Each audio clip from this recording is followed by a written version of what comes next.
siya ni Abigail, ha? Di ba? Kwento mo ay.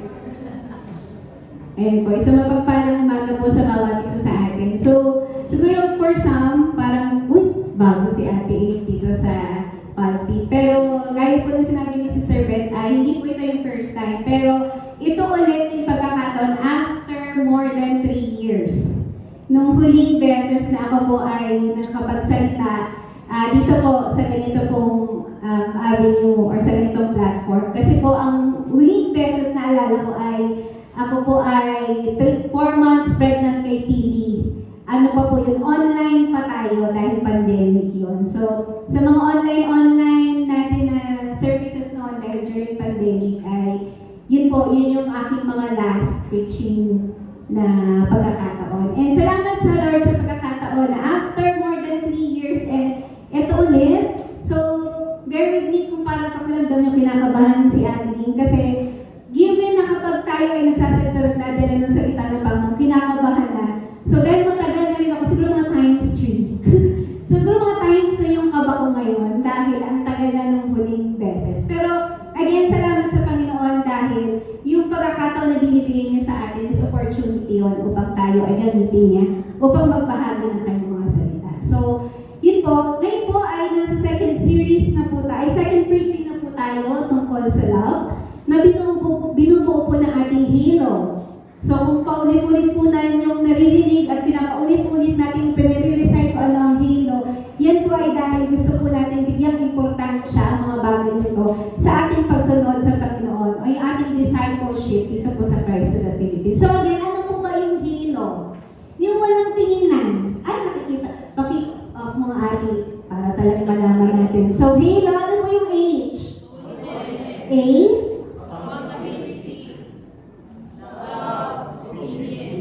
Very good. Ayan, so tayo naman po ngayon ay nasa last part na po, part 2 na ating pong pangatlong letter which is love. Tayo po muna ay manalangin at papasalamat sa ating Panginoon. Hallelujah, Lord, yan kami po ay minsan nagpapasalamat po sa oras at pagkakataong ito dahil makapakikinig kami muli ng iyong mga salita at aming pong dalangin na ano man ang iyong mensahe sa amin sa umagang ito ay magbukas ang aming mga puso, Panginoon, upang tanggapin namin ang iyong mga salita. Kung meron mga pagkakataon na kami ay kailangan i-correct ng iyong mga salita, Lord, hayaan niyo po ng iyong mga salita magbigay sa amin ng correction upang kami, Panginoon, sa area ng pag-ibig ay maiparanas po namin ito, maibigay po namin ito sa iyo at sa aming kapwa. Lord God, patuloy niyo po kaming samahan sa aming pong pag-aaral sa umagang ito at kayo po ang aming tinataas, pinapupurihan at tinatakila sa tanging pangalan ng aming Panginoong Jesus. Amen. Ayan, so last Sunday po, sa ating pag-aaral na ating narinig last Sunday kay Pastor Allen, ay naipahagad po sa atin ang pag-ibig ay ang pinakapuso ng buhay Kristiyano. So yan po yung pag-ibig ang pinaka-heart, yung pinaka-puso natin bilang mga Kristiyano o yung ating spiritual life. And sa 1 John po, malinaw na sinabi doon na ang pag-ibig ay hindi lamang isang damdamin.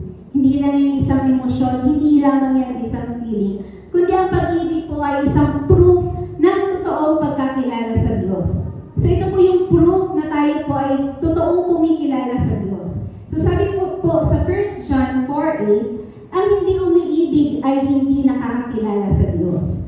At sapagkat ang Diyos ay pag-ibig. Ayun po. So paulit-ulit po, kung ating po babasahin ang mga panulat po ni John, ay paulit-ulit niya pong binabanggit ang pagtuturo patungkol sa pag-ibig. Dahil ito po ay isang katangian at mahalaga na meron tayo bilang mga tagasunod ni Kristo at dapat din po natin itong isinasagawa. Ngunit sa maraming pagkakataon ay nag-fail tayo sa area ng paglilingkod natin pagdating sa pag-ibig. At maraming pagkakataon na tayo ay nahulugan ng bunga ng pag-ibig. Kaya napakahalaga po na ang paalala ng Diyos sa kanyang mga salita ay ating palaging naririnig upang magbigay paalaala sa atin. So mga ilan po siguro na maraming matagal na sa Panginoon, mula siguro na kakilala kayo sa Panginoon ay maraming beses nyo nang narinig ang pagtuturo sa pag-ibig. Tama po ba? Ang daming beses na, di ba? Pero huwag po kayong mag-alala kasi maraming beses pa. Huwag po kayong mag-alala dahil maraming beses pa po at maraming pang pagkakataon na maririnig natin ang pagtuturo sa patungkol sa pag-ibig. Dahil again, ito yung hindi natin kaya pang i-master. Hindi natin siya ma-master. Kaya napakahalaga po again ng paalala ng salita ng Panginoon upang ang bawat isa sa atin ay makapamuhay ng may pag-ibig sa Diyos, pag-ibig sa ating kapwa, because Jesus calls us to be His disciples, and at the core of the discipleship is love. Again, Jesus calls us to be His disciples, and at the core, ang pinakapuso po ng discipleship ay ang pag-ibig. Ito po yung love for God and love for others. At ito po ang ating mensahe sa umagang ito, loving God and loving others. Ang ating pong topic, ang ating pong scripture ay ating pong mababasa sa Matthew chapter 22 verses 36 to 40. Sabay-sabay po natin basahin. Ayan. So, teacher, which is the greatest commandment in the law? Jesus replied, love the Lord your God with all your heart, with all your soul, and with all your mind. This is the first and the greatest commandment. And the second is like it. Love your neighbor as yourself. All the law and the prophets hang on these two commandments. Yeah. Alam niyo po nung sinisimulan po ng ating Panginoong Jesus yung kanya pong ministeryo, sinusundan na po siya ng maraming tao. So, they followed Him kahit saan po siya magpunta. So, sinusundan po siya ng iba't ibang tao na na-attract sa kanya pong ginagawa at na-attract sa kanya mga pagtuturo. Kasi yung iba sa kanila, uy, bago yun ah. So, parang naging curious sila doon sa ginagawa ng ating Panginoong Jesus. So, na-attract sila kaya they followed Him kahit saan siya magpunta. At halo-halo po yung mga tao sumusunod sa ating Panginoong Jesus. Yung iba naman po doon ay talaga namang nais na makilala ang ating Panginoon at makinig ng kanyang mga turo. At yung iba naman ay gusto ma-witness talaga yung ginagawa ng ating Panginoong Jesus. Pero may iba naman doon na ang kanilang motibo at kanilang gusto ay subukin ang ating Panginoong Jesus. Kung nagtuturo ba talaga siya ng katotohanan at kung yung mga sinasabi niya ay tama base sa mga batas at kautusan na meron ang mga Pariseo at that time. At yung iba naman po doon na sumusunod sa ating Panginoong Jesus kung saan siya magpunta, ay gusto lamang siyang hanapan ng butas o pagkakataon para pabagsakin siya. So yun yung motibo nila. So iba-iba yung mga motibo, iba-iba yung dahilan kung bakit sila sumusunod sa ating Panginoong Jesus. Dahil po, itong mga humahanap ng butas at chine-check talaga kung ang mensahe ng Panginoon ay tama. Ito po ay dahil hindi pa sila naniniwala na talagang dumating na ang Messiah. So para sa kanila, siguro ano yan, nagtuturo yan ng mga bagay na hindi maganda. So, tapos nagiging famous na siya. So, tingnan nga natin kung talagang nagtuturo siya ng tama. So, yun po yung setting, yung scenario that time nung nabanggit po itong ating passage. So, sa tatlong ito, tinanong po ng mga Pariseo si Jesucristo, sabi niya, para to test him kung talaga bang may alam siya sa kautusan. Ang sabi, teacher, ano po ba ang pinakamalagang utos sa kautusan? Ang tinutukoy po nila dito is yung 10 Commandments. So, ina-expect nila ang sasabihin ni Jesus, doon sa 10 Commandments, alin kaya doon yung pinakamahalaga? Dahil gusto nilang subukin ang ating Panginoong Jesus. But surprisingly, dalawa lang po yung sinabi sa kanila ni Jesus. Ang una, love God with all your heart, with all your soul, and with all your mind. Sa verse 37. This is the first and the greatest commandment. And the second is like it. Para po siyang coin na dalawa yung mukha. Sa kabila, love the Lord your God with all your heart, with all your soul. Sa kabila, love your neighbor as yourself. Para siyang magka-equal yung halaga. So kahit ang piso, balik-balik na rin yan, ang halaga niyan ay piso. So parang ganun yung mukha ng dalawang commandment na sinasabi ng Panginoong Jesus. At sabi po sa verse 40, and all the law and the prophets hang on these two commandments. So mamaya titingnan po natin yung verse 40. Ito pong dalawang utos na ito pong dalawang commandments na ito po kasi yung pinaka-foundation ng buhay natin bilang mga Kristiyano. Again, yung love the Lord your God with all your heart, and yung love the Lord your God and love your neighbor as yourself. Ito po yung pinaka-foundation foundation ng buhay natin bilang mga Kristiyano. So mamahihimayin natin yung bakit siya foundation ng buhay natin bilang mga Kristiyano. Well, kasi that time, ang tingin kasi ng mga Pariseo na ang mahigit na pagsunod sa mga kautusan ay yung kasiguraduhan ng pananampalataya ng isang tao. Well, sa kabilang banda, may punto naman sila. Kasi nga naman, bakit mo susundin ang isang batas kung hindi ka naman follower o hindi ka tagapagsunod ng isang bagay na yun? So parang dito, bakit natin sinusunod yung ganitong halo? Bakit natin sinusunod ang statement of faith ng Christ in the Philippines? Kasi tayo ay mananampalataya. So sa kabilang banda, may point naman sila na yung mahigpit na pagsunod sa isang kautusan ay magpapatunay na sila talaga ay mananampalataya. Kaya lang, ang problema doon sa ganung klaseng thinking ay hindi naunawaan or namimiss ng mga Pariseo na ang sentro ng lahat ng utos ng Diyos ay walang iba kundi pagmamahal sa Diyos at pagmamahal sa kapwa. Kasi nakapokus na doon sa 10 commandments eh. Pero hindi nila naunawaan or namimiss nila na yung pinaka-heart ng pagsunod sa Panginoon ay pagmamahal sa Diyos at pagmamahal sa kapwa. Kaya si Jesus po, tinuwid yung ganitong kaisipan kasi alam ng Panginoon yung ano nila, laman ng isip nila. So, tinuwid ng Panginoon ang kanilang maling pananaw. At minsan, tayo mga Kristiyano, kahit matagal na tayo sa Panginoon, nahuhulog pa rin tayo sa mga maling pananaw. Sa ganitong mga bagay, at kapag sumunod ako, sure na talagang believer ako. So, meron po kasi daw tatlong klaseng Kristiyano. Ayan. So, ang una po is the complying Christian. Ang ganda pakinggan, very compliant, di ba? So, meron daw pong compliant Christian. Kaya lang, ito po ang sabi, they follow God's command, but without deep love. Ito daw po yung mga sumusunod sa utos ng Diyos, pero walang lalim ng pag-ibig. Na ang mga Kristiyano ito, hindi pagmamahal sa Diyos ang kanilang motivation sa kanilang pagsunod. So in Mark 7:6, these people honor me with their lips, but their hearts are far from me. Ito po daw yung mga uri ng Kristiyano na compliant naman dahil nautusan ni Ate Jonah, nautusan ni Pastor, nagko-comply naman, sumusunod naman. Kaya lang, ang maliminsan, ang motivation nila is na-pressure sila, hindi dahil mahal nila ang Panginoon, kaya nila ginagawa. Very compliant naman ito si Christian na ito. So yung pangalawang type of Christian naman po ay yung complaining Christian. So from the word itself lang, medyo alam niyo na ang ibig sabihin. So ito po mga Christianong ito, they serve God but with a grudging heart. Reklamo ang puso. Ang best example po niyan is yung sa Luke 10:40. Kilalang-kilala natin ito, si Martha. Na nagsaserve siya, pero nagreklamo. Sabi niya, bakit ako busy-busy dito? Itong si Mary, pinipiling makinig at umupo doon sa pagtuturo ni Jesus. Bakit ako dito busy-busy? Panginoon, ubusan mo ako. Sabihin mo nga, tulungan ako. Diba?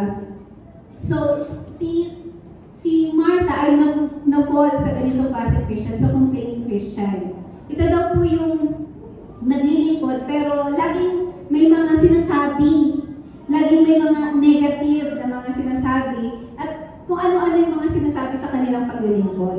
Sumusunod, pero nagsaserve, pero ang daming laman ng puso. Ayan. So, ang third naman po is the committed Christian. Ayan. Ito daw po, mga Kristiyanong nagsaserve sa Lord, knowing that the true love for God is expressed in joyful obedience. So John 14:15, if you love me, you will keep my commandments. Ito daw po yung mga Kristiyano na dumaan na sa mga discouragement, may marami nang narinig na mga masasakit, pero nagpapatuloy sa kanilang paglilingkod sa Panginoon dahil they are committed, dahil mahal nila ang Panginoon, kaya sila nagpapatuloy.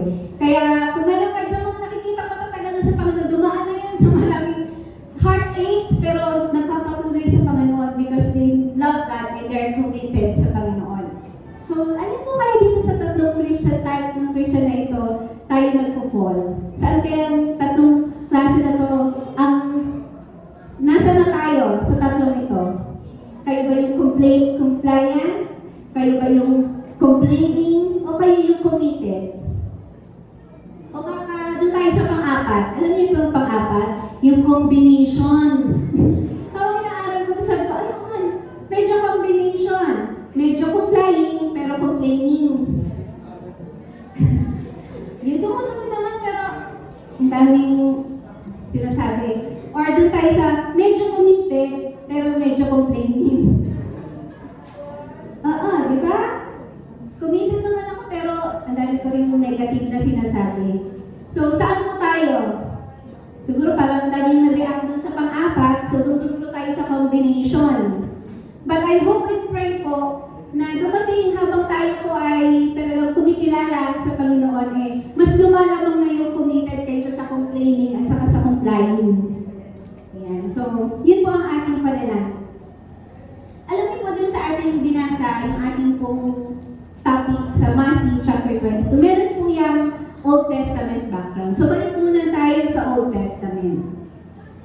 Alam niyo po dun sa Deuteronomy chapter 6 verses 4 to 5, na ang message po doon ay, Hear, O Israel,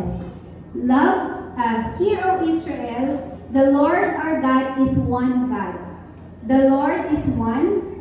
Love the Lord God with all your heart, with all your strength. So yun po ang sabi, with all your heart, with all your soul, and with all your strength. Alam niyo po itong setting ng Deuteronomy chapter 6, verse 4 to 5. Ito po yung time na kung saan si Moses ay matanda na. Talagang ma-advance na talaga siya sa edad. At ito din po yung time na kung saan ang mga Israelita po ay papasok na sa Promised Land. So ito po yung pagkakataon na yung covenant ng Panginoon sa kanila is mangyayari na. Imagine 40 years po silang nasa wilderness. Tapos eto na. Ito na yung katuparan ng covenant ng Panginoon sa kanilang pangako sa kanila ng Panginoon na ito na yung promised land, hindi na lang to kwento. Totoo na talaga, tanaw na nila, yun yung promised land to. Pupunta na kahit enter na tayo. So si Moses, dahil alam naman po natin na hindi na siya makakasama sa mga Israelita na papasok sa promised land. So kinuha niya yung pagkakataon na i-gather ang mga Israelita at niremind niya ang mga tao, ang mga Israelita, kung paano naging mabuti ang Panginoon sa kanila. Kung paano yung unfailing work ng Panginoon sa kanila. Kung paano yung pag-ibig ng Diyos sa kanila. Sa loob ng 40 years at kung paano sila pinagtagumpay ng Panginoon sa kanilang mga laban. Dahil, alam niyo po yung during ng 40 years na yun, para silang laging may gera kinakaharap. So either mananalo sila or matatalo sila. Pero dahil nandun na sila at papasok na sila, ayan na yung tanaw na yung promise na papasok na lang sila. So, ibig sabihin, pinagtagumpay sila ng Panginoon sa maraming pagkakataon. Kaya kinol ni Moses yung attention nila. Talagang in-inculcate niya sa isip na itong mga taong to, ito yung pag-ibig ng Panginoon sa inyo, ito yung ginawa ng Panginoon sa inyo. Hindi na po tayo mga original Israelites na umalis from Egypt. Ano na po yan, ilang generations na yung dumating at sila na yung papasok sa promised land. Yung mga original Israelites na umalis sa Egypt, hindi na po sila yun. Kaya nirecall lahat ni Moses sa kanila yung journey nila at kung paano sila sinamahan ng Panginoon. So ito po kasi Deuteronomy verses 6 at 4 to 5, ito po yung statement of faith ng mga Jews or ng mga Judaism. Hanggang ngayon po ay yan pa rin ang kanilang pong statement of faith. So kung titignan ninyo, yung sabi doon, Hear, O Israel, the Lord our God is one God. The Lord is one. Love the Lord your God with all your heart, with all your soul, and with all your strength. Yan po talaga yung sinasabi ni Moses sa kanila. Ito talaga. Huwag kayong bumalik kung saan-saan. Ito talaga. So yun talaga yung kanilang hanggang ngayon. Yan po ang kanilang statement of faith. Kasi po, ito pong kanilang statement of faith, ini-emphasize po nito yung only one true God or yung si Yahweh, yung oneness of God. And yung second po, yung requirement sa kanila na mahalin ng Panginoon fully and completely.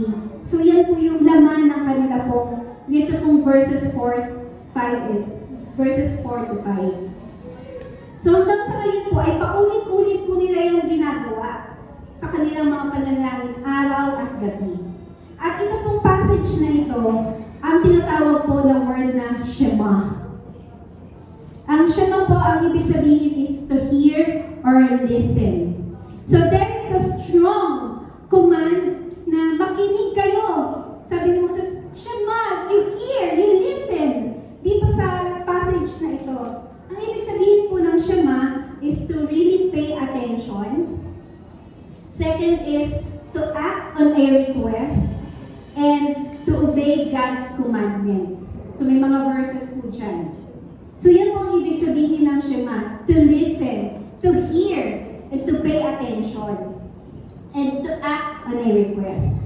So, ang Shema po, dahil sabi ko po sa inyo na hanggang ngayon ay ito po kanilang pinapractice. So every time na sila po ay nagpipray, binabanggit muna nila ang word, ang Shema, na ibig sabihin God or faithful King. Yan po, yan ang pauna nilang sinasabi. At alam niyo po, yan ang paulit-ulit nilang sinasabi. Hindi na nila masyadong pinapansin yung content ng ibang prayers nila. Basta nagpo-focus sila doon sa unang word pa lang, yung Shema. At ano po, kapag sila po ay nananalangin para talaga makapag-concentrate sila, dahil napaka-importante po sa kanila, yun talaga yung sa kanila, itinuro sa kanila na yung kahalagahan ng Shema. Kaya pag sila nagpipray, it's either kina-close nila yung eyes nila or talagang yung kamay nila, kino-cover nila sa mukha nila para ma-less yung distraction. Parang, Shema God, faithful King, gano'n. Paulit-ulit nila yan sinasabi. At alam niyo po, 248 times, repeated times na po yung binabanggit. Dahil, sabi nga nila, nung inaral nila, 248 din daw po yung bahagi ng ating katawan. So, ibig sabihin, lahat na meron sa buto-buto natin, lahat ng bahagi ng ating katawan ay dapat in-offer natin sa Panginoon. And alam niyo po, yung first and last word of the Shema, yung kanila pong panalangin, ay piniprint daw po yan in larger print. At yung word na ikat, alam niyo po, nung sinerch ko po yung word na ikat, ang ibig po sabihin pala niyan is yung oneness of God. So, yan daw po ay isa sa final, yung first and final word lang yung kanila talagang binibigyan importansya. Well, of course, may content yung prayer nila, pero yung dalawa talaga standard yun. Talagang napakahalaga sa kanila yun. So, it means daw po to witness and reminds Jews of their duty to serve as witness to God's sovereignty for leading exemplary lives. So, ano po ang relevance? Di ba, dahil ito yung background ng Matthew chapter 22, yung Deuteronomy chapter 6. Ano ba yung relevance ng Jewish faith at ng Christian faith? So sa Judaism po, or sa mga Jews, nire-recite nila ito, yung Hear, O Israel, the Lord our God is one God, because this is their declaration of their faith.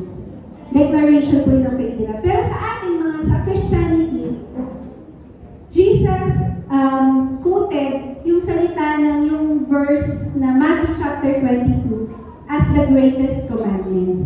Ito po yung central place in Christian ethics and discipleship. So sa Christianity, kung sa kanila ito yung declaration of their faith, sa Christianity, ito po yung sinasabi ni Jesus Christ na ito yung greatest commandment. Di ba kung titignan nyo, love the Lord your God, kasama love the Lord your God, pareho. So parang i-reiterate ng ating Panginoong Jesus sa New Testament na ito yung command na meron kayo sa inyo ngayon. Love the Lord your God with all your heart and with all your soul. Dahil ito po ay yung central place ng Christian ethics at discipleship. So, dyan po yung magpo-fall tayo sa unang topic natin sa umagang ito or yung sa unang point natin sa umagang ito, which is yung loving God. Sabi po sa verse 36, Teacher, which is the greatest commandment in the law? Jesus replied, Love the Lord your God with all your heart, with all your soul, and with all your mind. This is the first and the greatest commandment. Alam niyo po, gusto kong i-share sa inyo yung isa sa attribute ng ating Panginoong Diyos. Ang isa po sa attribute ng ating Panginoong Diyos ay tinatawag niya aseity. Ang aseity po, it refers to self-existence and self-sufficiency ng ating Panginoong Diyos. So it means, it comes from the Latin word meaning from oneself. So isa po ito sa attribute ng ating Panginoong Diyos. Ang self-existence po, ang ibig sabihin niya, God was not created and has no beginning. He exists eternally, independently of anything else. So, created siya and has no beginning. Ang self-sufficiency po, God needs nothing outside of Himself. He does not depend on creation, people, or the universe for Him to be complete. So, hindi niya kailangan ng anything outside of Himself because He is self-existence and self-sufficiency. So, if God, so in simpler terms, aseity means God exists by Himself and depends on no one and nothing for His existence. Yan po yung isang katangian ng ating Panginoong Diyos, aseity. So, if God is aseity, self-existent, self-sufficient, and lacking for nothing, why does He want our love? Hindi niya nga, He does not depend on anyone, on anything for Him to be complete. Pero, and lacking na siya ng natin, pero bakit nais ng Panginoon yung ating pag-ibig? Why does He commanded us to love Him? Why He desires for our love? Natanong niyo po ba yan sa inyong kaisipan? Ang loving God, bakit? Parang minsan pag sinabi natin loving God, bakit utang na loob pa ni Lord na mahal natin siya? Pero kung babalikan natin, He is aseity. Hindi niya kailangan yung ating pag-ibig, pero bakit dinidesire ng Panginoon ang ating pag-ibig? Alam niyo po, God doesn't need anything including our love. He is perfectly complete in Himself. At siya po ay eternally satisfied doon sa fellowship ng Trinity. Okay na siya doon sa Trinity na yung fellowship, the Father, Son, and Spirit. Okay na siya doon. Hindi niya kailangan ng ating pag-ibig. Pero His desire for our love is not out of deficiency. Hindi siya nagkukulang sa pag-ibig kaya nagde-desire siya ng pag-ibig natin. Ang totoo po, ang ating Panginoon, yung pag-ibig ng Panginoon sa atin is the overflow ng pag-ibig na meron ang Trinity. It is an overflow, hindi lacking, hindi siya wanting for love kaya nagde-desire siya ng pag-ibig natin. So lagi natin isipin, dinidesire ng Panginoon ang pag-ibig natin dahil nag-overflow yung pag-ibig na meron siya. So, first po na gusto natin tinanggap, why does God wants our love? Ang una po is God desires relationship because He is love. God desires relationship because He is love. In 1 John 4:8, God is love. And ang Diyos ang pag-ibig and love must exist in a relationship. Dapat daw po sa isang relasyon, meron nag-i-exist o kailangan umiiral yung pag-ibig. Saan po kayo nakakita ng relationship na walang pag-ibig? Di ba wala? So, dahil ang Diyos ay pag-ibig, ang pag-ibig ay dapat daw umiiral, nag-i-exist sa isang relationship. And for that love to be real, there has to be someone to love and someone to receive the love. Para maging totoo po yung pag-ibig, there has to be someone na nagmamahal at nire-receive ng pagmamahal. And that is why, ang nakikita po natin na ang love always implies sa isang relationship. Parang pa silang sinunin love and relationship. So, dapat po, nag-i-exist ang love sa isang relationship. At dahil ang Diyos ang pag-ibig, at ang pag-ibig ay dapat umiiral o nag-i-exist sa isang relasyon, ibig sabihin nito, hindi lamang tayo mahal ng Diyos, kundi nais ng Diyos na mahalin din natin siya sa isang ugnayan or sa isang relationship. So, dahil gusto ng Panginoon na magkaroon tayo ng relationship sa Kanya. So, parang equation po ito. God is love. Love exists in a relationship. Therefore, God desires relationship. So, yun yung po isang dahilan kung bakit gusto ng Panginoon yung pag-ibig natin. Because He wants us to have a relationship with Him. Hindi dahil nakukulangan siya. Hindi po. Dahil God is love, pag-ibig na siya. So, gusto niyang magkaroon ng relasyon sa iyo pang maranasan mo yung kanyang pag-ibig. So, yun po. And, one-sided. So it involves our response in His love. Yung response in His love, sa 1 John 4:19, nasabi po doon, we love because He first loved us. It is our response doon sa pag-ibig ng Diyos sa atin.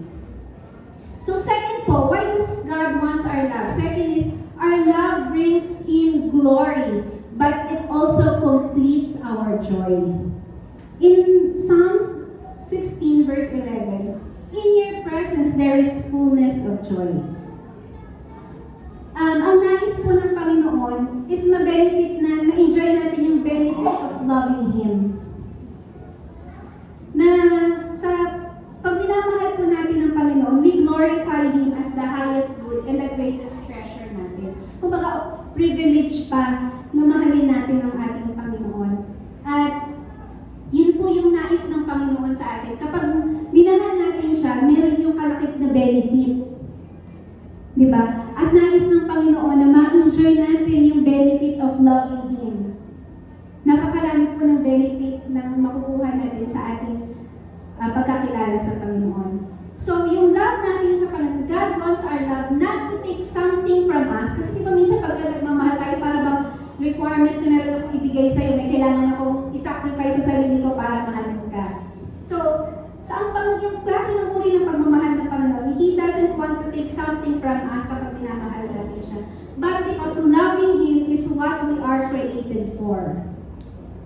Loving Him is what we are created for. At yung makilala natin at mahalin natin siya, yun lamang po yung daan upang magkaroon talaga ng totoong kagalakan, totoong joy and purpose ang buhay natin. So kapag hindi mo mahal ang Panginoon, parang wala, mabubuhay ka na lang ng walang purpose ang buhay. Malungkutin ka na lang, lagi ka na lang down, dahil wala yung pag-ibig ng Panginoon sa'yo. So, tayo pa yung nagbe-benefit doon sa pag-ibig ng Panginoon sa atin. Hindi siya yung nagbe-benefit sa pag-ibig natin sa Kanya. Yes, we glorify Him, pero it completes our joy. And ang pangatlo po, God wants our love because we are being transformed in the image of Jesus Christ. Ang Jesus po mismo ay nagmahal sa Diyos Ama ng sukdulang antas. Kumbaga, walang iba sa kasaysayan ng mundo na nagmahal sa ating Diyos Ama ng gaya ng pagmamahal ng ating Panginoong Jesus. Nung sinabi sa Kanya ng Panginoong Diyos na, you give your life, punta ka sa earth, sa mundo para i-sacrifice ang buhay. Kung hindi niya mahal ang Ama, bakit mo gagawin niya? Hindi naman nila deserve yung pag-ibig mo. Pero dahil mahal niya ang God the Father, He obeyed. So, sumunod siya. So, dahil po tayo ay binabago ng Diyos ayon sa walis ng ating Panginoong Jesus, nais din po ng Diyos na tayo rin ay magmahal sa Kanya ng parehong paraan. Ano po yun? Kahit na minsan nire-require sa atin ng mahalin natin ng Panginoon, sacrificially. Kasi ang Panginoong Jesus na talagang sacrificially yung kahit ng pagsunod at pagmamahal sa Ama eh. Dahil ikaw ba naman ibigay mo yung buhay mo, papanoorin mo yung Passion of the Christ para maging realidad sa isip mo yung ginawa ng Panginoon. Bakit ka gagawin yun? Bakit ka gagawin yun? Diba? Very sacrificial yung uri ng pag-ibig ng ating Panginoong Jesus sa Ama, kaya po nag-obey siya. So, nais naman dahil binabago tayo in the image of God, nais din po ng ating Panginoong Diyos na tayo din ay mahalin siya sa ganung klaseng paraan. So, nagigets niyo po yung dahilan kung bakit nais ng Panginoon yung ating pag-ibig. First, He desires relationship because He is love. Pangalawa, our love brings Him glory, but it completes our joy. At yung pangatlo, God wants our love because we are being transformed in the image of God. Ayon sa Biblia, minamahal natin ang Diyos dahil siya ang unang umibig sa atin. At ang pag-ibig ng Diyos ang nagbibigay sa atin ng kakayanan na umibig sa Kanya at sa ating kapwa. Yung pag-ibig ng Panginoon yung nagbibigay sa atin ng kakayanan na mahalin siya at mahalin yung ating kapwa. Nais ng Diyos na mahalin natin siya dahil tayo ay binabago ayon sa larawan ng ating Panginoong Jesus. At ang pagmamahal ng Diyos ang makatutulong sa atin upang tumibay ang ating pananampalataya, maranasan ang personal na paglago at magkaroon ng katubusan ng ating mga kasalanan. Yun po ang sinasabi ng Biblia patungkol sa nais ng ating pagmamahal. Ang pagmamahal po natin sa Diyos, our loving God, is a command.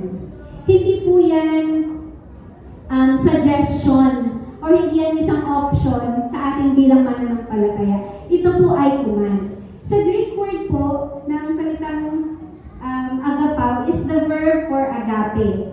The commitment or devotion that is directed by the will and can be commanded as a duty. So pag sinabing agapao, ito po yung klase ng pag-ibig na commanded as a duty. So hindi po yan optional, hindi po yan suggestion. Uy, mahalin mo ang Diyos. Tapos may option ka mo din, okay, pwede hindi rin naman. So hindi po yan suggestion at option, kundi yan po ay command. Commanded as a duty sa atin bilang mga Kristiyano. So ang agapao po, it means that actively or deliberately love Him in a way that is selfless, sacrificial, and unconditional. So ang agapao po, ang ibig sabihin niyan ay selfless, sacrificial, and unconditional kind of love. Kaya mo ba natin yun?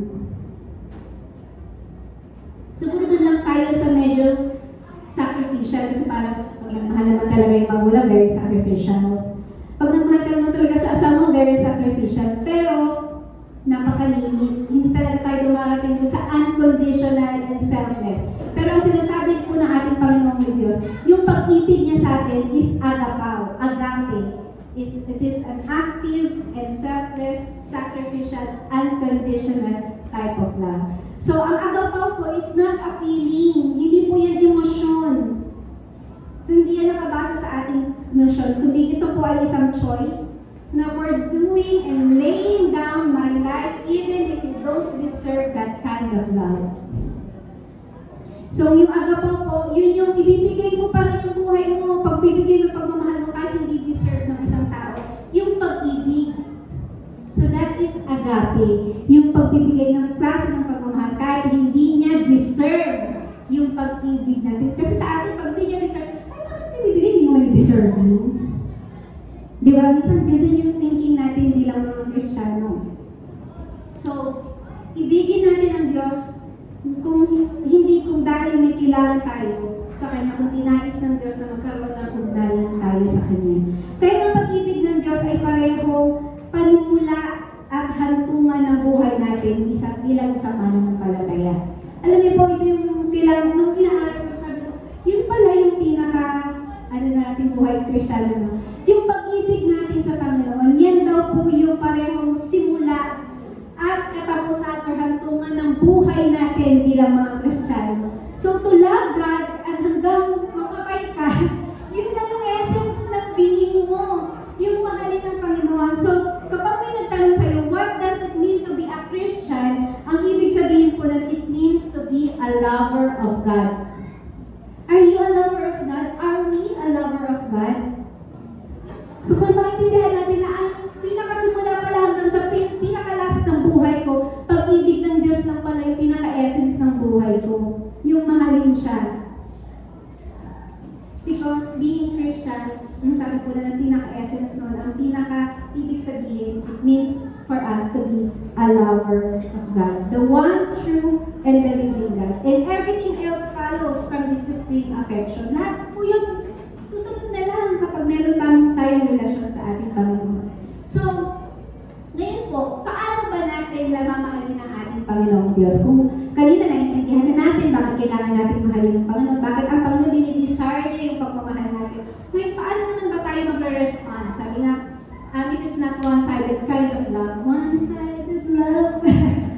Kinote yung kanta. Hindi po daw yung one-sided type of love. So, it is our response sa pag-ibig natin sa Panginoon. So, how natin or paano natin mamahalin ang ating Panginoon? So, first is undivided loyalty. So, we can love God through the undivided loyalty. So, ito po yung pagiging faithful natin sa Panginoon no matter what the cost. So, pipiliin natin na i-reject yung mga idols sa buhay natin. Sabihin, wala naman akong idol sa bahay. Kasi minsan ang thinking natin yung idols, yung mga, di ba? Yung mga something sa bahay natin. Pag sinabi natin na, ayun lang naman yung idols ko, sige, pag sinabi sa akin ng Panginoon na i-reject ko or tanggalin ko na, sige, tanggalin ko na. Pero hindi natin alam, marami tayong idols sa buhay natin. Maraming karibal ang Panginoon sa buhay natin. Anything na humiigit sa pag-ibig natin sa Panginoon that is our idol. Minsan, guilty tayo dito. Trabaho, pamilya, career, di ba? Jowa. Sana may jowa. Di ba? Lahat ng mga bagay na pwedeng makapagbigay mas halaga sa Panginoon, that is our idol. At kung may mga convictions sa'yo na parang, uy, teka lang, parang masyado na ata ko dito, hindi na ako nakapag-pray. Wala na yung time ko sa Panginoon. So, dapat po, ang response natin is to say no or i-reject natin yung mga idols sa buhay natin and choose to be loyal to Him. And kahit na ano po mangyari, parang minsan sabi ko, there's no other master. So we can serve two masters at a time. So dapat priority pa rin natin ang Panginoon as our Lord and our Master. So pangalawa po, loving God involves our whole aspect of human being. So lahat po ng bahagi ng ating pagkatao. So what does it mean to love God? So with all your heart, in verse 37, with all your heart, with all your soul, and with all your mind. And sabi pa nga sa Mark, kasama pa dyan yung strength. Sabi, with love the Lord your God, with all your heart, with all your soul, with all your mind. And sabi pa sa ibang libro, with all your strength. So paano natin mamahalin ng Panginoon with our heart? Ang heart daw po, ang sinasabi dito, yung puso natin, dapat yung our emotion, yung our affection should be centered on God. Yung magsasay no tayo sa mga temptation, mahirap yun. Kasi minsan yung puso natin napaka-deceiving, di ba? So, minsan sinasabi sa'yo na, ay, okay lang yan, konti lang naman. So, kapag gano'n, yung pag sinasabi ng puso mo na medyo gano'n, i-reject mo na. So, kaya mong yung emotion mo at yung affection mo, kaya mong i-center, ibalik sa Panginoon. Pag sinabing temptation na, say no.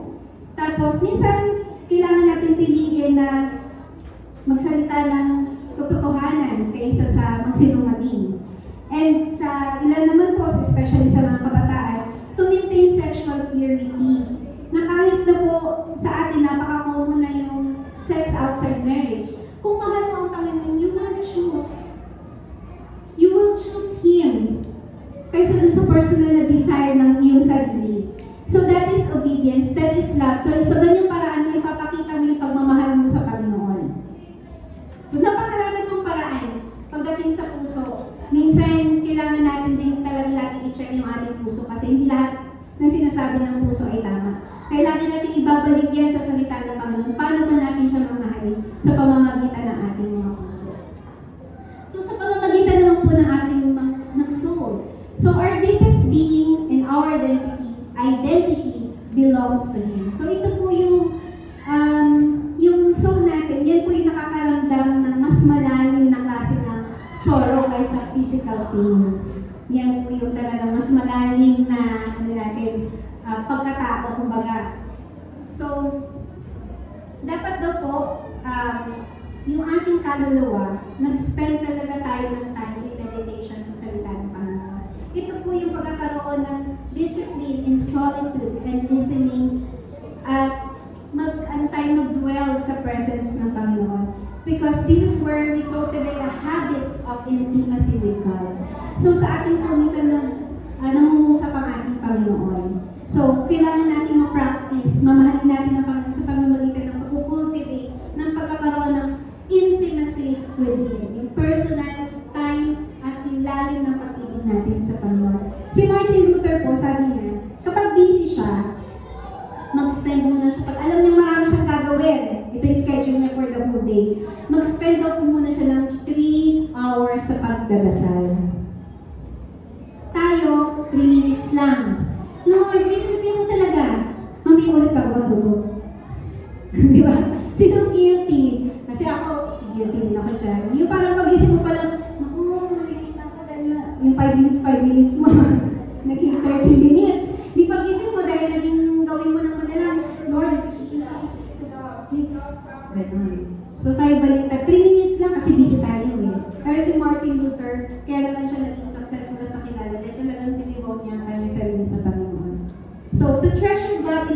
thoughts beyond anything.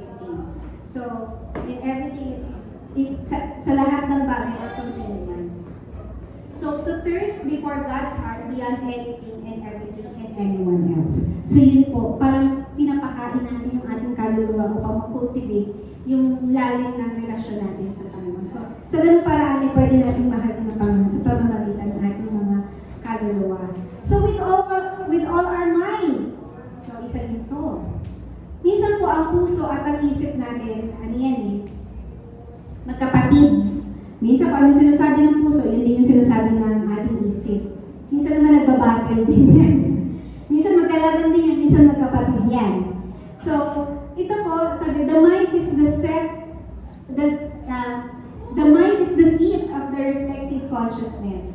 So, minsan napagpalit natin yan, pero ibig sabihin, to take every opportunity to learn and understand. So, ibig sabihin, yung isip natin, pwede natin yung mahalin ng Panginoon, kung talagang, natin yung isip natin, pupunuin natin ng mga magagandang bagay. Kasi kung pupunuin mo yun ng mga pangit na bagay, parang kunwari, si Jonah, iisipan ko na maraming bagay na pangit dyan, mamahalin ko ba siya? Puro pangit na yun naman ang isip ko sa kanya eh. So, paano natin mahalin ng Panginoon sa pamamagitan ng ating isip?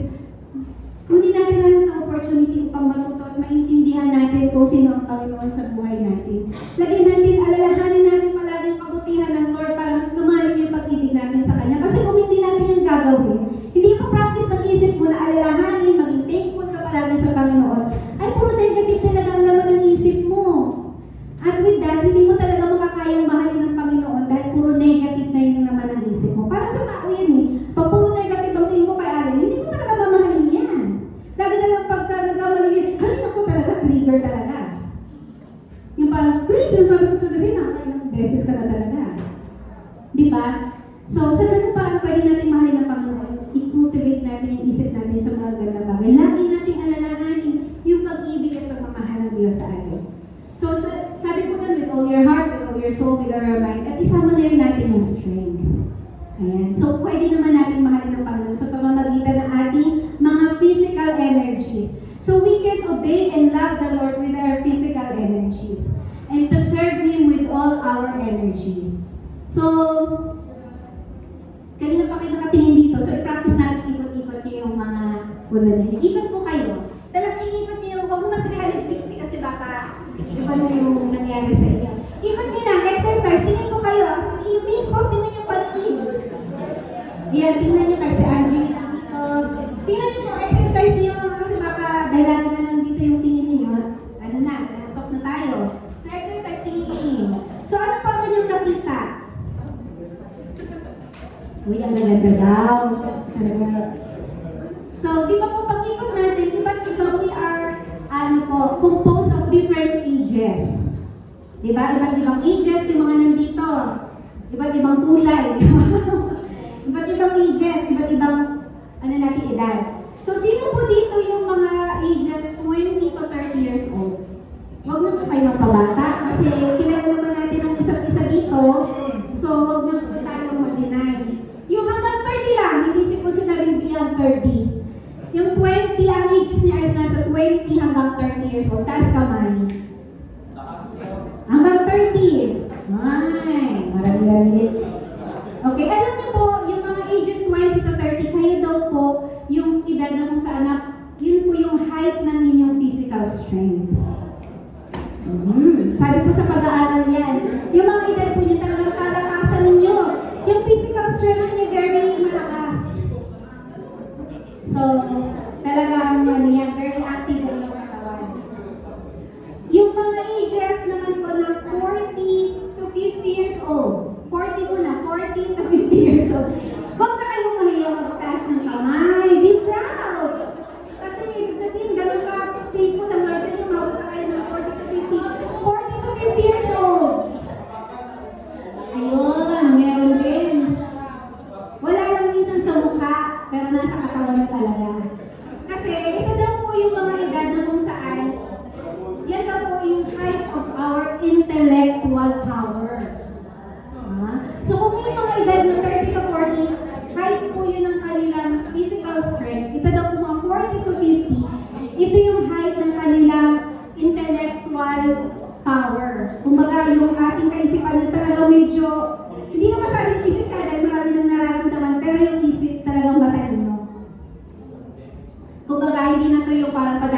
credentials, medyo, ano na, smart ka na sa ganitong edad.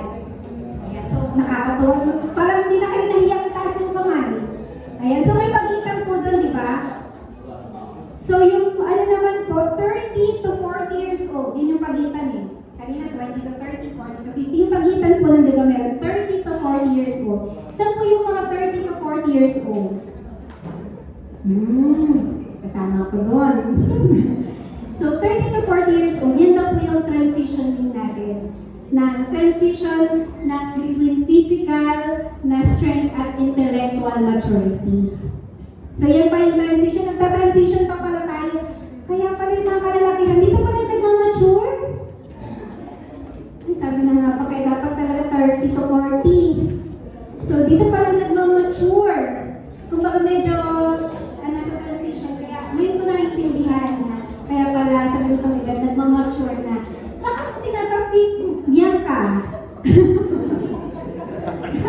May pagtapik, may pagtapik. Sabi nito sa mag-aaral, 30 to 40 mag-mature na daw. So, very hopeful. Ayan. So, yung after 50 years old, sino dito yung mga 50 something pataas hanggang 100? May 100 na, mga 50 pataas. Ayun. Alam niyo po, ito yung medyo gradual na humihina yung ating physical. Hindi na tayo kagaya ng 30s na malalakas. Ito po yung edad na kung saan ay medyo nababawasan na unti-unti yung ating physical na strength. Pero, except daw po yung ating wisdom, experiences, and laging spiritual. So, ito daw po yung mga tao talagang marami ng pinagdaanan sa buhay. Kaya, wala pa na silang physical na strength, yung kanilang pagka-sharp ng memory ay medyo nag-slow na. Pero yung wisdom, yung experiences, nagbubog na sila nun. So sa mga kabataan, huwag kayong makakapumingi ng mga advices dito sa mga edad na to kasi talagang wisdom na ang may ibibigay nila. Hindi nyo na sila ma-expect na magbuhat.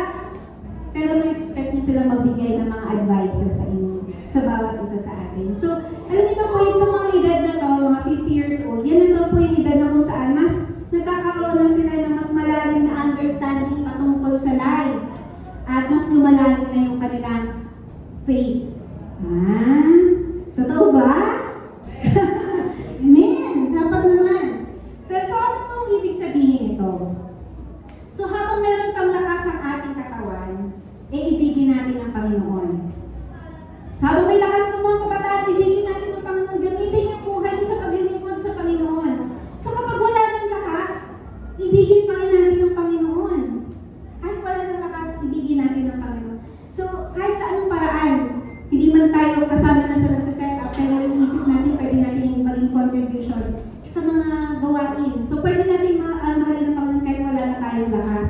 So, ibig sabihin po nito, hindi po tayo mauubusan ng paraan para ibigin ang ating Diyos. So, yun po. So yung kabuuan po, it is an intellectual, emotional, and free will and physical elements of personhood all combined to love the one true God. So lahat po ng aspeto ng buhay natin, it is an intelligent love, it is an emotional love, it is a willing love, it is an active love, it is all-consuming love. So lahat ng pagkatao natin, all combined to love the one true God. So wala tayong dahilan para hindi natin mahalin ang ating Panginoon. So, how do we show our love for God? Paano po natin mamahalin ang ating Panginoon? So in worship, so we prioritize God in our daily lives through prayer, reading of His Word, and worship.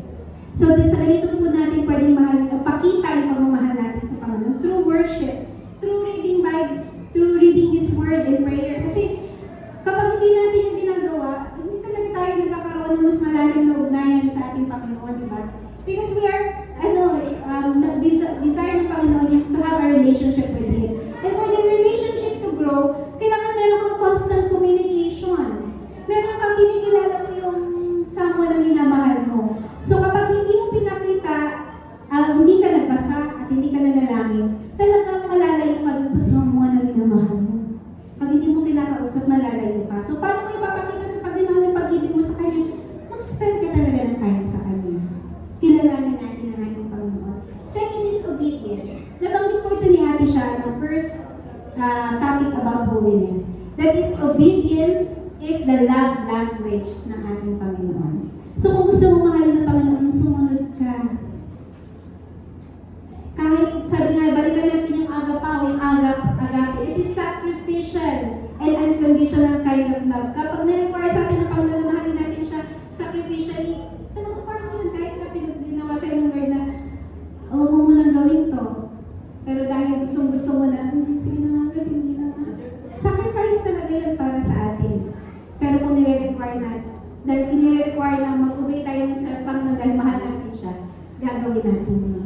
So trust, pwede natin maipakita ang ating pagmamahal sa Panginoon sa pamamagitan ng pagtitiwala natin sa Kanya. So in Proverbs chapter 3 verse 5 to 6, trust in the Lord with all your heart. So pagpapakita daw po yan ng pagmamahal natin sa Panginoon kapag nagtitiwala tayo sa Kanya. In serving Him, pinapakita daw po natin ang ating pagmamahal sa Panginoon kapag tayo ay naglilingkod sa Kanya po. Living for His glory and not our own. Ayan. So, paano daw po natin may papakita pa ang ating pag-ibig? Ito po yung sa pangalawang bahagi. Loving others. So, eto na. Hindi na basta love na lang sa Lord. Ito na yung, ano na to, makatotohanan na to dahil si Lord hindi natin nakikita pero kailangan natin mahal. Itong nakikita natin lagi. So, kailangan daw natin mahalin. So, loving others. So, love here sa verse 39, love your neighbor as yourself. So, yun po yung ating makikita sa ating passage. So, sino po ba yung ating neighbor? Sino ba yung neighbor na kailangan natin mahalin gaya ng pagmamahal natin sa ating sarili? So, ito daw po ay yung ating family members. Ito po yung ating mga kaibigan. Ito yung ating mga katrabaho. Yung mga hindi rin natin kilala, strangers. At eto pa, kahit yung ating mga enemies, yan po ay ating mga neighbor. At nire-require tayo ng Panginoon, kinakuman tayo ng Panginoon na mahalin natin sila. Kahit pa ba yan, enemy, talagang ginigigil ka niyan araw-araw, eh kailangan mo din daw mahalin. Ang best example po dyan sa Luke 10, verse 25-37, yung Good Samaritan. May nabasa po ako, ay narinig po akong preaching about dito. Ang ganda niyan, kung paano ginamit ng illustration yung Good Samaritan in terms of loving others. Pero dahil hindi na short yung time natin, siguro sa ibang pagkakataon po. So, dapat daw po natin ibigin itong mga neighbor na ito. So, paano natin mapapakita ang ating pag-ibig sa kanila? May illustration po or pinakita po sa New Testament times or New Testament church na paraan kung paano nila pinapakita ang pag-ibig sa isa't isa. So sa Acts chapter 2 verse 44 to 45, ang sabi doon, all were together and had everything in common. So they sold their property to give to the needy. Kaya po ba natin yan? Grabe, no? Ganun sila magmahalan noon. Isosold nila, magsama-sama sila, and they have everything in common, and they sold their property para ma-provide yung pangangailangan ng iba. Kasi noon talagang kapag ikaw ay bago, kapag ikaw ay walang pamilya, talagang kailangan kalingain ka nitong mga kapatiran. So, gano'n nila pinapakita yung kanilang pag-ibig. Hanggang sa dumating na kailangan nilang ibenta yung kanilang property para maalagaan ka. Grabe, kaya ba natin? Wala naman akong trabaho. Diba? Wala naman akong ari-arian. Diba? Pero ganun sa kanilang sa New Testament time o New Testament church, ganun sa paraan nila pinapakita yung kanilang pagmamahal. So, paano ba natin siya ma-apply at our present time? So, napakadali para sa atin sabihin, I love you, ganyan, di ba? Pero, napakahirap para sa atin sabihin na, I love you because you're my brother, you're my sister in Christ, you're my responsibility, and when you had a need, you can come to me. Ang hirap, di ba? Pero yun po yung klaseng sacrificial kind of love. Yun po yung nire-require sa atin na you're my responsibility. Pananagutan kita sa Panginoon. Kaya Kailangan talagang mahalin kita, tulungan kita, alagaan kita. So, ganun po. So, paano po natin daw ipapakita yung ating, ay sabi po dito, hindi naman natin kailangan na magbigay kung may mga pagkakataon na lumapit sa atin. But of course, we don't encourage pa rin yung para bang naging yung mga bagay na pagdating sa pera. Kasi kailangan din natin maging careful pagdating sa bagay nito. Hindi ibig sabihin na hindi natin gustong tulungan ang isa't isa pagdating sa pera. Pero hanggat maaari kung maging wise tayo in terms of ganitong bagay. Bakit? Kasi po ang pera pwedeng gamitin niya ng kaaway para masira yung relasyon ng isa't isa. Kaya kailangan natin maging careful dyan. Kaya gaya yung sinabi ni Kuya Ali nung nakaraan, kung may lumapit sa kanya, mamutang sa kanya, hindi ba niya maibigay yung halaga na hinihiram sa kanya? Magbibigay na lang siya ng kaya niya. Tapos hindi na siya mag-expect na bayaran. Parang ito lang talaga kaya mo. So pwede natin gawin yun. Kahit hindi niya sa akin pinapaalam. Sabi niya nung nakaraan ito, hindi daw yung pinapaalam. Pero minsan nalalaman ko, nakikita ko sa conversation. Tapos minsan sabihin, siya na nagsasabi, si ano nagsabi na babayaran daw ako. Sabi ko, ay, babayaran ka pala? Pero hindi na rin naman ng bayad. Pero ibig sabihin, parang sa kanya, hindi naman sisira yung relasyon ko sa'yo. Kung ano sa paraan na kaya kong tumulong, tutulungan kita. Hindi ko man maibigay yung 2,000, 500 lang ang meron ako. Sorry, Brad, ito lang talaga yung kaya ko.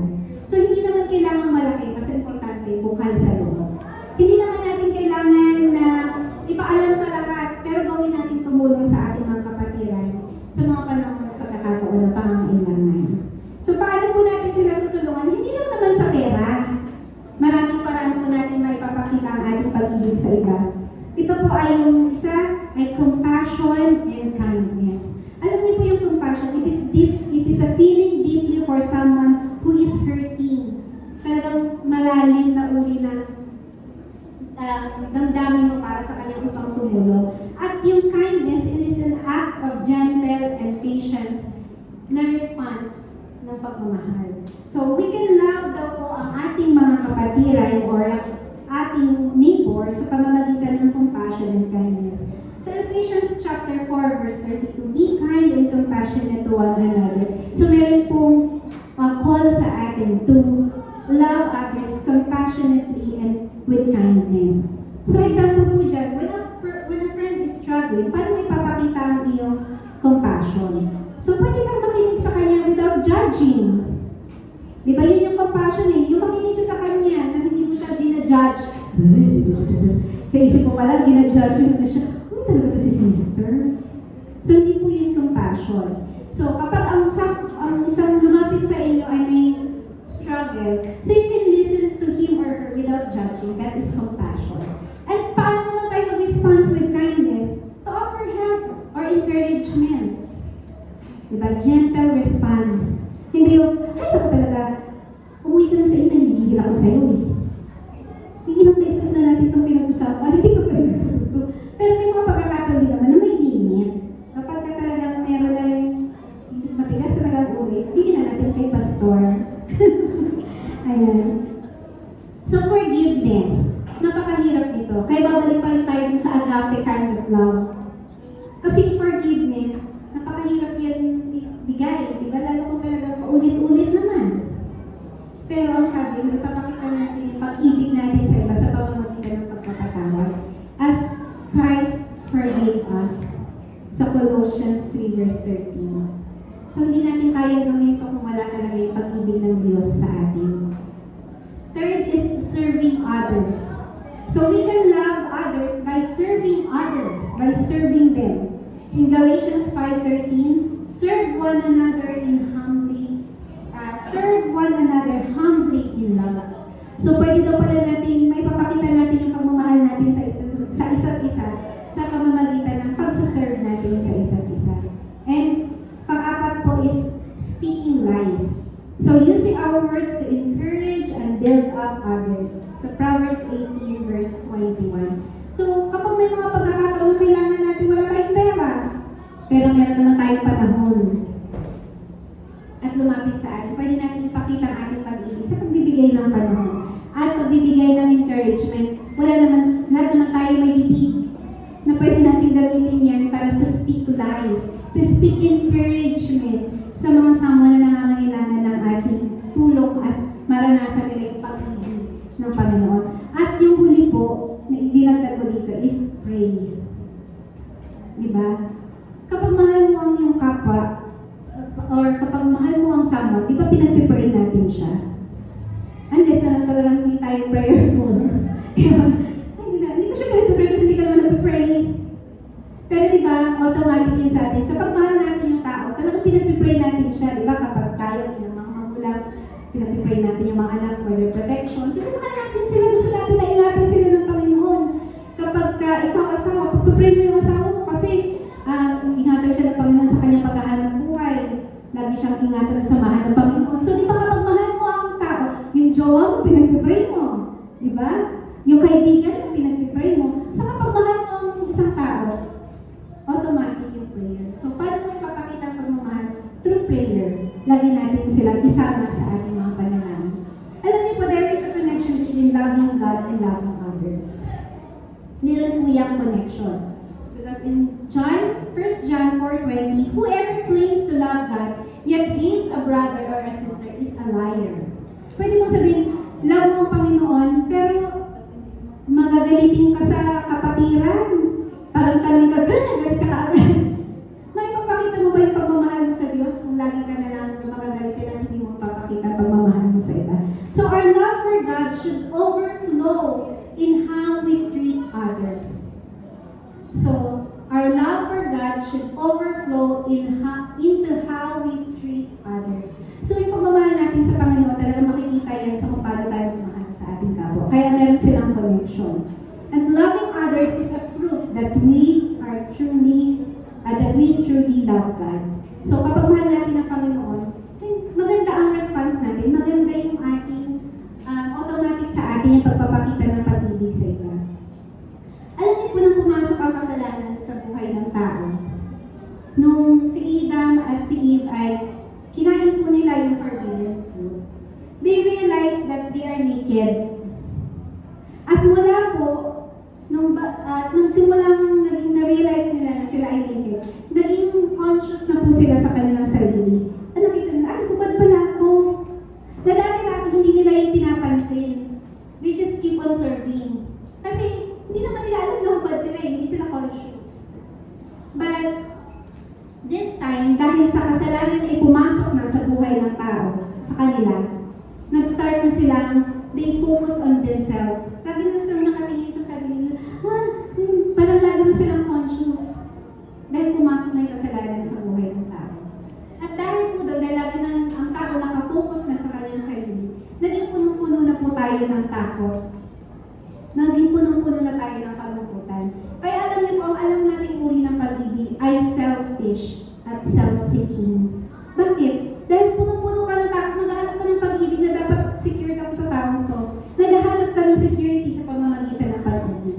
Dahil malungkot ka, maghahanap ka ng sama na magbibigay ng kasiyahan sa iyo. So, in short, ito po yung alam nating pag-ibig, selfish and self-seeking. Alam niyo po, kailangan natin maintindihan na walang pag-ibig na hindi nakadikit sa kamatayan ng ating Panginoon Jesus. Hindi natin pwedeng sabihin na I love you na hindi nakadikit sa kamatayan ng ating Panginoon Jesus because hindi po yan pag-ibig kapag hindi yan nakadikit doon sa kamatayan ng Panginoon. That is not love. That is sentimental. Ang alam po kasi natin pag-ibig is again selfish, self-seeking, looking for self-pleasure, and we call it love. Yan ang alam nating uri ng pag-ibig. Pero hindi po yan pagmamahal. Dahil ang totoong pagmamahal, yan po ay nakaangkla nung maibalik tayo ng Panginoon sa kanyang pag-ibig. Yun po yung totoong pag-ibig. Yung maibalik tayo sa pag-ibig ng Diyos. At kapag hindi po yan ganun yung thinking natin at hindi ganun yung direction ng pag-ibig na meron tayo, hindi po yan pag-ibig. Alam niyo po kung bakit? Sa 1 John 4, verse 9 to 10, sabi po, this is how God showed His love among us. He sent His Son and only Son into the world that we might live through Him. Upang tayo ay mabuhay sa pamamagitan niya. And because we cannot live love, hindi natin kaya mag-isa pamuhay talaga yung pag-ibig eh. Hindi natin natin kayang magmahal, yun ang totoo. Hindi natin kayang mahal, hindi natin kayang sa pamuhay yung pagmamahal. It is impossible for a human being to love. Although we have partial na expression ng ating pag-ibig dahil we are created in God's image. Pero we cannot fully love. We know how to show partial love, pero we cannot truly love. Ang totoo po, mula na pumasok ang kasalanan sa buhay natin, hindi natin kaya magmahal ng tama. Kasi sabi ko kanina, nakafocus tayo sa ating sarili. Selfish ang alam natin kung hindi pag-ibig. So hindi natin kaya, hindi natin alam yung agape kind of love. Kaya po, kaya without Him, without ang Panginoon sa buhay natin, without Him living through us, hindi natin kayang magmahal. Diba? Kung hindi, dahil sa Panginoong Jesus, yung pag-ibig na pinakita niya sa atin, hindi natin kayang magmahal. Yun po yung sabi sa 1 John. So ito po ang totoong pag-ibig. Sa verse 10, this is love, not that we love God, but He first loved us, and He sent His Son as an atoning sacrifice for our sins. So hindi po natin pwedeng, ano po yan yung pag-ibig, yan po yung, ito na po yung pag-ibig. Hindi dahil mahal natin ang Diyos, kundi mahal tayo ng Diyos. Hindi dahil mahal natin siya, kundi mahal tayo ng Diyos. Na binigay niya ang kanyang bugtong na anak na Jesus para maging kabayaran sa ating mga kasalanan. Bilang pang-alis ng galit ng Panginoon sa atin. At kung naunawaan po natin yung ganung klase ng pag-ibig, yun din yung klase ng pag-ibig na ibibigay natin sa iba. Nagigets niyo po yung thinking na tayo bilang mga tao, we are sinful. Hindi natin kaya magmahal ng totoo. Pero kung naranasan natin, naintindihan natin yung salita ng Panginoon, that He first loved us, yun po yung meron tayong klase ng pag-ibig na pwede natin ipasa sa iba. Kasi kung wala tayo, hindi natin naranasan yung ganong pag-ibig, hindi rin ganong klase ng pag-ibig ang ipapasa natin sa iba. Alam niyo po, mayroong magandang illustration dito. Ito po yung buhay ng isang author and writer and novelist na Australian na si Timothy John Winton. Hindi ako nakakuha ng picture niya. So ito po si Tim Winton ay isang kilala po na writer and novelist. Marami siyang na-publish na libro na talagang nakilala. So sa isang interview, dahil ini-interview siya dahil tinatanong yung bakit naging successful yung kanyang mga libro. Naitanong po doon ng isang ng interviewer na, uy, Christian ka pala. Dahil ano po siya very vocal naman siya in terms of kanyang faith. Sabi niya, ay opo, Christian ako. Alam niyo po, sabi niya gano'n, yung tatay ko po, police officer siya. Australian po ito, sa Australia. So yung tatay niya po ay isang police. So habang nagpapatrol yung kanyang tatay, accidentally nabunggo po siya ng isang lasing. At dahil nabunggo po siya ng isang lasing, talagang nagkaroon po yun ng impact sa kanya at naging physically incapacitated siya. As in physically, hindi na siya makagalaw, hindi na siya makagawa.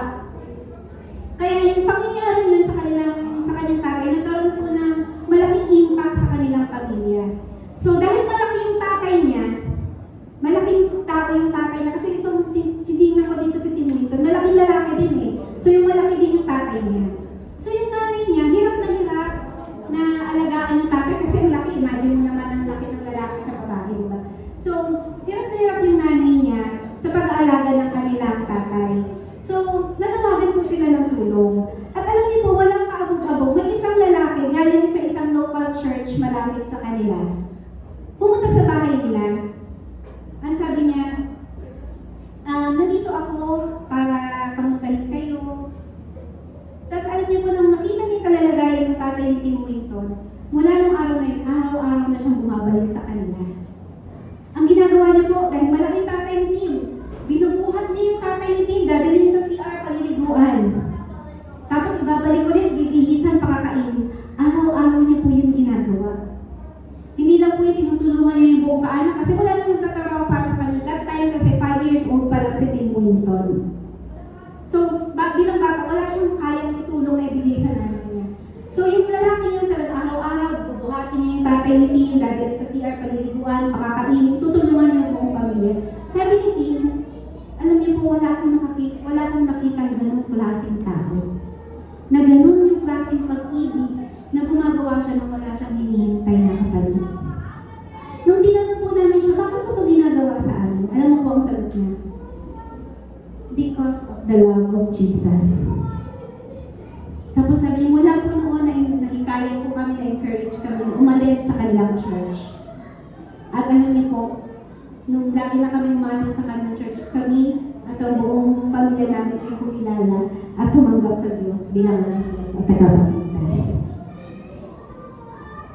Ganun po, kailangan po natin maintindihan or kailangan natin maalala palagi na ang pag-ibig ay hindi po sentimental.